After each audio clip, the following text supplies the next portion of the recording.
కాంగ్రెస్ ప్రభుత్వం గ్యారంటీ కార్డులను పక్కన పెట్టి యూరియా కార్డులు తెచ్చిందని బీఆర్ఎస్ కార్యనిర్వాహక అధ్యక్షుడు కేటీఆర్ మండిపడ్డారు. కాంగ్రెస్ పార్టీని నమ్మి రైతులు ఓటేస్తే యూరియా కోసం పడిగాపులు పడేలా చేస్తున్నారని ధ్వజమెత్తారు. జనగామ జిల్లాలో నూతనంగా ఎన్నికైన సర్పంచ్లు, ఉప సర్పంచ్లు, వార్డు సభ్యుల ఆత్మీయ సమ్మేళనంలో కేటీఆర్ పాల్గొన్నారు.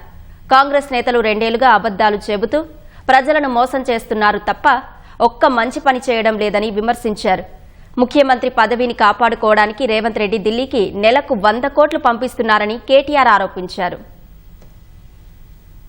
మీరు కాంగ్రెస్ ఓటేయండి, రాహుల్ గాంధీ చెప్తుండు అని చెప్పి ఆ పిల్లగాళ్ళని రెచ్చగొట్టి ఈ రోజు ఓట్లేసి బాధపడతా ఉన్నారు. 2 లక్షల ఉద్యోగాలని చెప్పి మోసం చేసిన రాహుల్ గాంధీని ఉరిదీయద్దా? ఇప్పుడు ఏమంటుంది తెలుసా రేవంత్ రెడ్డి కొత్తగా? 1 కోటి మంది ఆడవాళ్ళను కోటీశ్వర్లు ఎత్తారట. 2.5 ఏ శాతం అయితే లేదు కానీ 1 కోటి మంది మహిళలను కోటీశ్వర్లు ఎత్తారట. కోటీశ్వర్లను చేసుడు కాదు, నెలకు 100 కోట్లు కడుతున్నాడు ఢిల్లీకి. మొత్తానికి కుర్చీ కాపాడుకుంటున్నాడు రేవంత్ రెడ్డి. ఎట్లాగూ మోసం చేసినావు, గద్దెకెక్కినావు, మంచిగా ముఖ్యమంత్రి పదవిలో కూర్చున్నావు, నీ కాంగ్రెస్ వాళ్ళందరినీ తొక్కుడు దొక్కినావు, పాపం పాతోళ్ళందరినీ. కేసీఆర్ గారు రైతుకు కష్టం తెలియకుండా మీకు టైంకు నాట్లేసే టైంకు రైతు బంధు పడుతుండే, టైంకు ఎరువులు, టైంకు విత్తనాలు కేసీఆర్ ఉన్నప్పుడు తిప్పలు లేకుండా ఉండే. ఇప్పుడు షాపులో లేదు, యాప్లో లేదు, కొత్తగా కార్డు అట, గ్యారంటీ కార్డులు అయిపోయినాయట. ఇప్పుడు యూరియా కార్డు లోపల ఏమైనా ఉంటే యాప్లా యూరియా దొరుకుతుంది.